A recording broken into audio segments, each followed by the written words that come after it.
Доброе утро, мои уважаемые подписчики, зрители моего канала и мои друзья. Сегодня с вами я, мама Гуля. Погода у нас морозная, ночью был буран, замело немножко, но на машине выехать можно. Термометр мой показывает минус 20 градусов. Ветра нет. Воздух свежий, не хочется с улицы заходить. Сегодня меня пригласили в больницу сделать прививку от вируса. У кого сахарный диабет, сердечная недостаточность, бронхиты, астмы, таким больным очень опасно заболеть. У меня тоже сахарный диабет, сердечная недостаточность, и поэтому я решила слушаться врачей. Сейчас поеду, обследуюсь, что мне скажут. Прививка бесплатная. Раньше у нас делали до 60 лет, а сейчас делают и после 60 лет. Спасибо врачам, что о нас заботятся. Все, сейчас оденемся и поехали.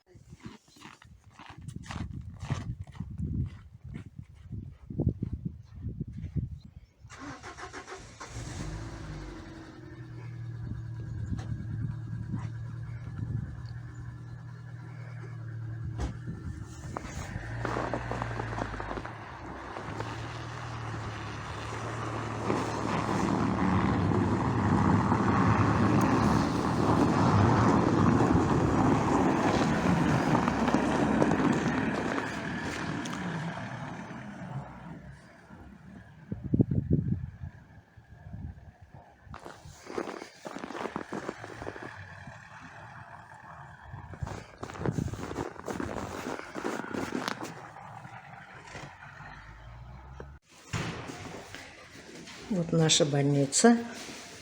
Чистая, аккуратная.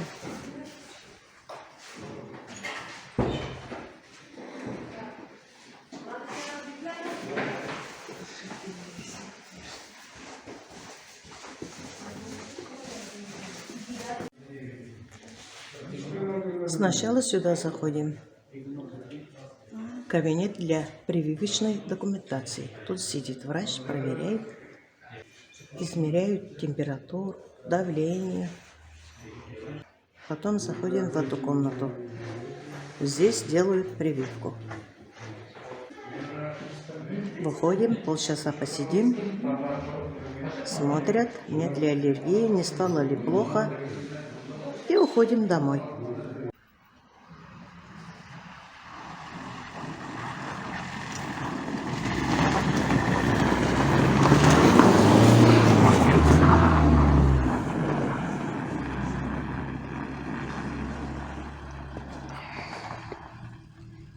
Ну вот и все. Я обследовалась, сделали мне прививку. Нисколечко не больно. Давление измеряли, температуру измеряли. Карточку посмотрели. Специально сидит врач, терапевт.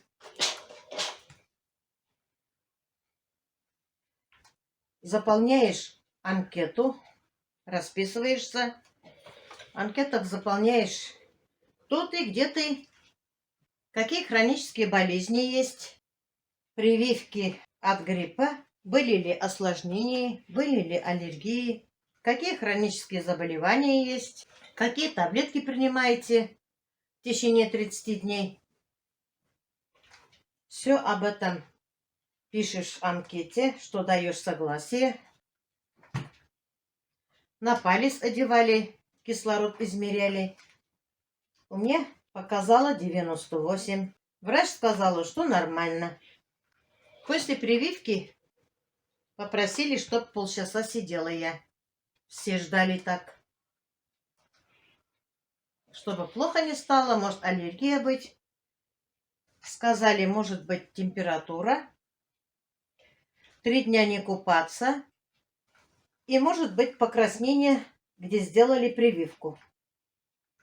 Прививку сделали вот сюда. Я даже следа не нахожу.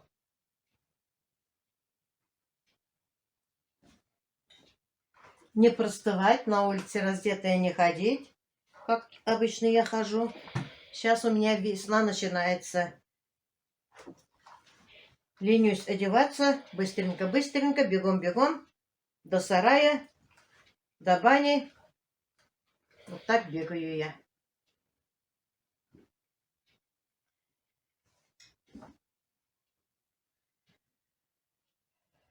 Народу много. Очень много делают у нас прививки. Все приходят. Раньше до 60 делали. Сейчас делают всем, кому за 60. Много приехали из деревень. Успела там общаться со всеми. Деревенские рассказывают, что у них в деревне уже многие переболели ковидом. Есть даже умершие.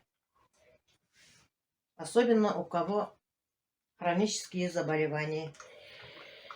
Сахарным диабетикам у нас звонят, предлагают. Вот поэтому я и пошла. Кто-то пугает с этими прививками, кто-то хвалит, я не знаю.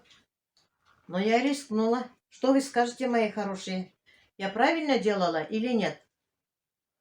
Нужно было мне прививку делать или нет?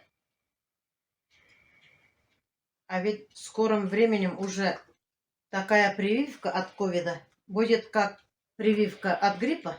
Была не была, у меня дети есть, маленькие еще. Не дай бог заболею, мне их надо на ноги поставить.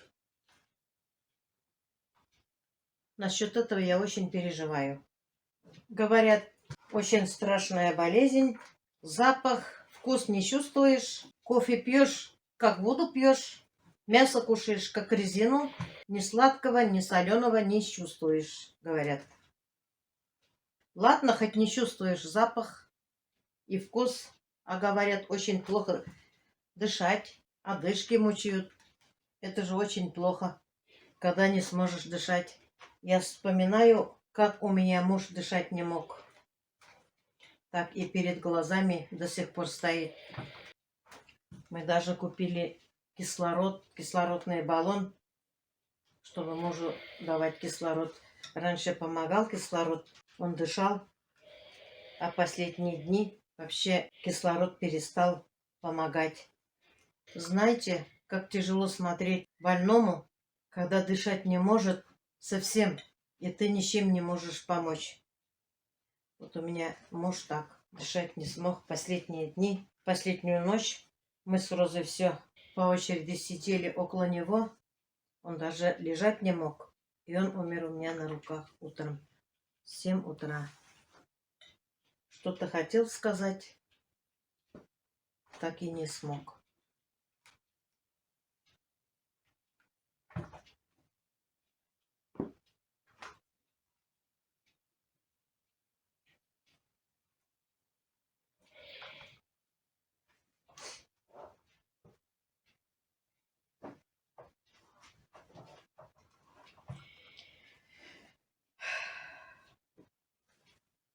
Пусть спит спокойно, конечно. Скоро ему год будет, как его не стало.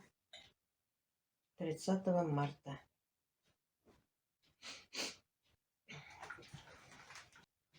Не смог видеть, как внуки растут. А ведь он мечтал поехать к Розе, что поедет к ним и будет помогать. Он был каменщиком. Скоро дети заселятся в новый дом, а он этого ничего не видит. Да и сын радовался бы за сестру. На улице долго не ходить, не простывать, поэтому я решила, в субботу убирались, постирали много, и вот решила я все гладить. Постельные наборы, вы знаете, у меня только ивановские. Из чистого хлопка. Кто-то в комментарии, пару человек, наверное, где-то, написали мне, что ивановские вещи плохие, садятся, линяют. Это, наверное, написали, кому-то не угодили ивановцы. Вещи отличные, постельные наборы качественные. никогда не садятся, не косятся. Из чистого хлопка тело дышит. Я уже многим подарила ивановские постельные наборы. Все хвалят. Знаете, как приятно подарить, когда кому-то подаришь, и этот подарок очень нравится. Вот первый постельный набор я заказала внукам. Я поближе покажу. Вот ничего не делается. Белые-белые, серые-серые, голубые-голубые. И гладится хорошо. Месяцев 8-9, наверное. Я наборы стираю часто. Я меняю каждую неделю.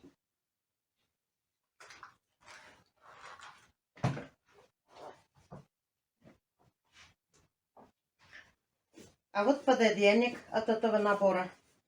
Компаньон. Посмотрите.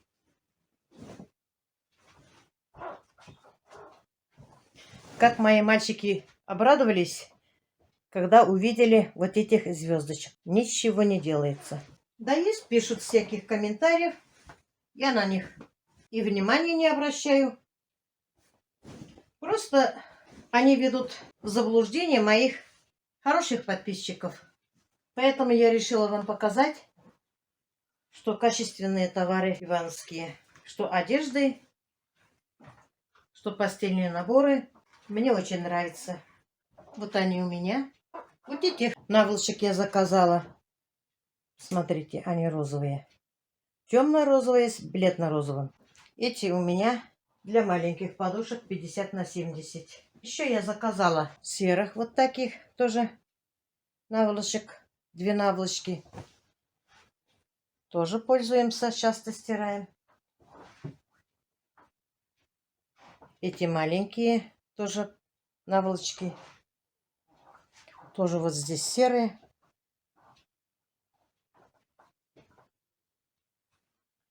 А вот второй набор у внуков. Здесь компаньон, наволочки и простыни. Я вместе стираю. Пододеяльники с серым, с белым вместе стираю. Абсолютно ничего не делается, посмотрите. Ничего не линяет. Это не Китай. Это Иваново. Вот такой набор тоже у меня. Компаньон. Тоже. Это поплин. А это сатин. Вот у меня сатин. Очень люблю сатин. Мягкий. Наволочки вот такие. Тоже вот. Ничего абсолютно не делается. Мне нравится.